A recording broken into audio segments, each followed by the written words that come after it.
Hey guys, Freddy here. Welcome back to another Retro RPG.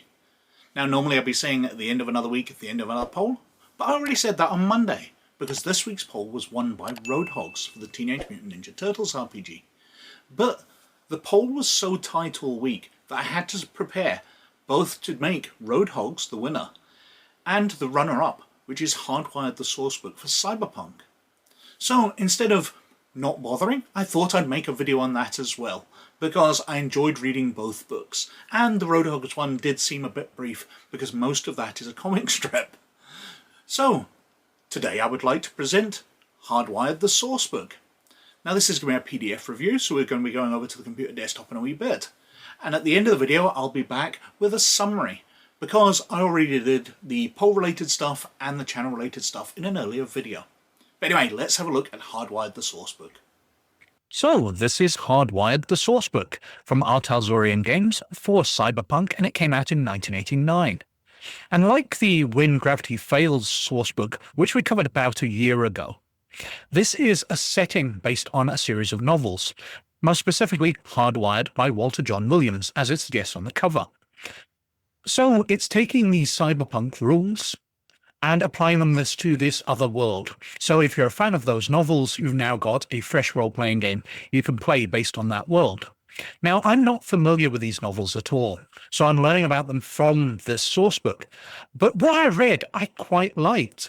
I have to admit, it's a lot like a setting I'd created for a role-playing game, which I ran for a number of decades, where the Earth itself is kind of ruined and humanity has survived mainly through space. Well, in Hardwired, that's what's happened. The ecology has been ruined by pollution, by the depletion of the ozone layer, by everything. So life on Earth is kind of messed up. And the large countries have fallen back to third world status. But rich people in low Earth orbit and starting to colonize the solar system, well, the environment never affected them. They were already set up. And they're in high-tech, high-value industries. So that's where all the money is. Plus, when the nations of the Earth started to rely on them more heavily because they had the money, well, the people who were working up there didn't see why they should be influenced by ground-side governments.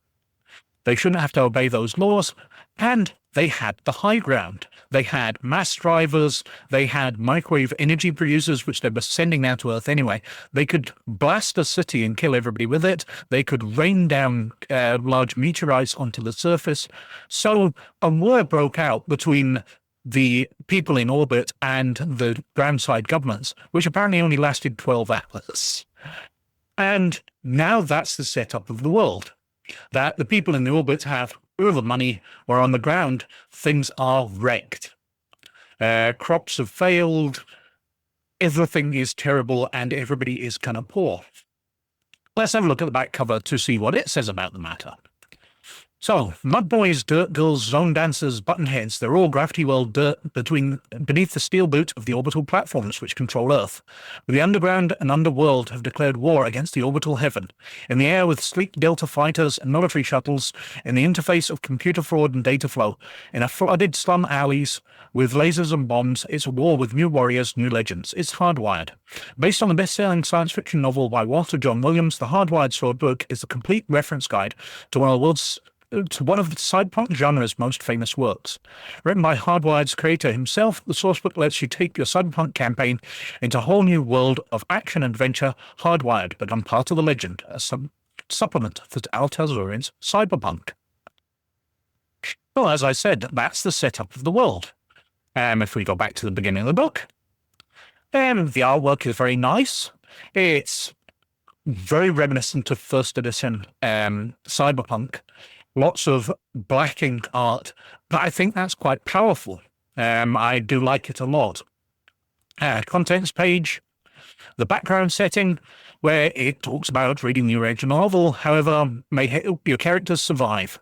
So, reading the novels is going to provide you with the most background. There's only so much they can put into this book. It's about 98 pages long, including the covers, so they can't pack in everything out of a series of novels or even just one novel. There's so much more world building. But it talks about the eco cost, so where the environment's absolutely collapsed. Prelude to war. We've got side bits about orbitals and mass drivers, cities on Earth which took rocks. So when they bombarded it with mass drivers, Mombasa, Calcutta, Atlanta, Colorado Springs, and Omaha all got destroyed. The Orbital War talks about the different bad guys. We've got a nice page with a Delta shuttle here. Looks very, very stealth fighter-ish, but makes me reminiscent of Delta space planes out of Cyberpunk itself and the Near Orbit supplement. Cutters mentions here that the United States has become a third world country. We've got deltas, different Panzer vehicles. Living forever, at least it's a possibility. Current technology allows a fractional analog of the mind and personality to be stored temporarily in a liquid crystal medium, after which it is transferred to a clone. So people can live forever if they've got enough money. Talks us through near-Earth orbit and lunar, deep space, Central South America, Africa, the different continents, what everything's going on, new class system, different language things which are often used, phrases. Go through what your setup's going to be. So your nomad gang has been hired by a third man to smuggle explosives across several state lines. Some ideas for adventures. Versus Hardwired. So talking about the differences between Cyberpunk and Hardwired. Cyber limbs. Cyber limbs do exist in Hardwired, but cloning technology exists. So why would you get a metal replacement for an arm when you can just get your flesh and blood arm back? Studs is major surgery. So if you're getting a port to access a computer, you're not just going into a shop and getting fitted as quickly as you would in Cyberpunk. It's major surgery. They're rewiring your brain, so you're spending some time in. Just a difference in the world. Reflex boosters, talk about trauma teams, body banks with cloning technology. All of these don't exist. So body banks where you would take a dead body, sell it off, and get money for the organs to be used in hospitals don't exist. There's no need to do that. They can just clone the organs, so there's no value in dead bodies in this world. Insurance, memory chips, reflex chips, neurons for old. So pirates, we've got private investigators, alternate special ability for police, snivel, because police have no real power anymore. So they take bribes, they're corrupt. It's massively than Cyberpunk. Talking about cyber psychosis, we've got new skills to fit the world, new technology.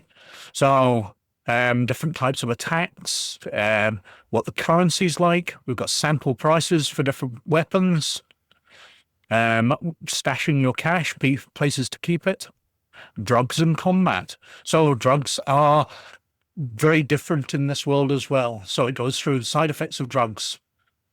Endorphins, snack coke, speedball, nicotine sticks, uppers, hard fire. Now we've got bad drugs. Lord knows why people still do PCB, but they do. We've got the combat system. So we've got sequence turns combat. Critical success rolls, fumble rolls, just slightly different rules to make it more like the novel. Different types of guns. Again, very nice drawings. Always like illustrations like this to illustrate what a weapon really looks like. Carry on through.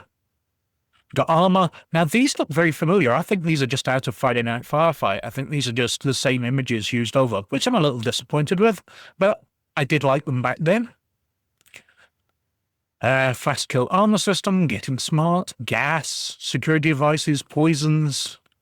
Got a bunch of perennial problems of being a referee is the time and trouble of rolling up NPCs. This is particularly difficult for Cyberpunk.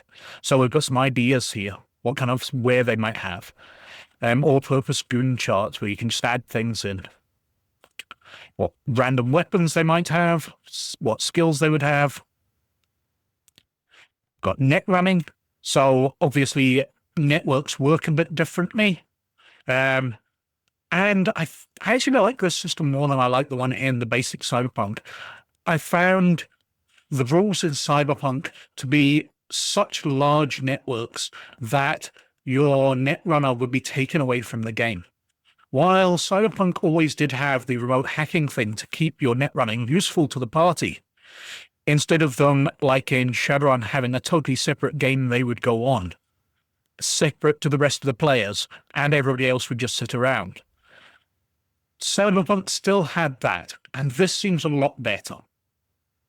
I've got accounts, different types of accounts, and one of the big things we'll be coming on to is commands. So we've got eBasic. It's talking about building up programs, hacking, and then eBasic here.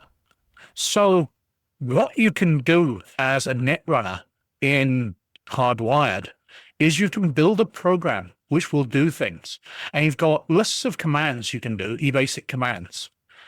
And it will basically go on the netrunning for you, automated. You can ask it to wait a couple of hours so you can go with your people and be breaking into a building when your program goes off and hacks the door locks to let you in. And different things like that. It can be your netrunner just wants have an excuse of where he was, and he can go out to a club and be spotted while his programs are then running in the background, committing the crimes for him. We've got examples of programs, how they work, and a large example of play where a netrunner is going and doing things, and then we've got the programs running, explaining as it works. Very, very detailed, because that is a completely different way of doing net running. You're not just hacking something, you are writing a program to hack things. And it's fairly interesting. I do think it's a bit intellectual, where you'd be sat writing out commands and planning it all out in the middle of play. But it gives your netrunner something to do, because they're probably not going to be gunning everybody down. It's interesting. I'm not sure it 100% works. From the referee's point of view, and then we've got some adventures. Scenario 1, 92 degrees in the shade. Scenario 2, the sporting club. Loads of stats and things. Nobody's Angel. Panama. The Bushwhack piano. With lots of settings for them all. And that's it. I do like there's a bunch of adventures written in the world by the author of the books. I like the programming side of things. I'm a programmer myself, so that very much appeals to me, looking through it. But I can't really see how it would work in play. But I do like the simplified form of net running, where players can get around it far easier. It's not going to take as long. There's some interesting rules in there, and I do love the setting. I think it makes a whole load of sense. As I said, it's like something I ran for a long time, where the Earth itself is devastated, but human technology and civilization and the money is all in near-Earth orbit. So that was Hardwired the Sourcebook. And I'm kind of torn on this one, actually. When I covered the other world setting book that our Talsorian gamers brought out, When Gravity Fails, about a year ago, I was really interested in that. While it had some dubious stuff in it, and if you're interested in that, go back and watch that video, I felt it gave you a brand new world, which was very, very different from the standard Cyberpunk setting. It looked at things in a completely different way while keeping that Cyberpunk ethos around it. But Hardwired feels very much like Cyberpunk. Okay, some of the world history is different. We've got some interesting stuff with the orbital colonies controlling everything and being more rebellious in nature. Rather than you doing stuff straight for corporations, you are rebelling against the control of Earth by the high frontiersmen, by the orbital colonies. But it just feels very standard Cyberpunk. I do appreciate the extra net running rules they've put in. I do think it's pretty interesting. It's computer programming. I'm a computer programmer. That gets my interest. But I'm torn as to whether that will be very playable. Whether getting players to sit down and write out pseudocode to make computer programs which will go on the net running for them. I think that might be a little dull. But I suppose players would build up little programs that they would use again and again to get through certain defenses, to unlock doors, or whatever they're going to be using them for.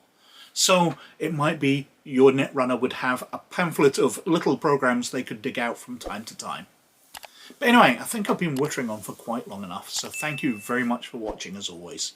But most of all, you look after yourselves, and I'll catch you later. Bye now.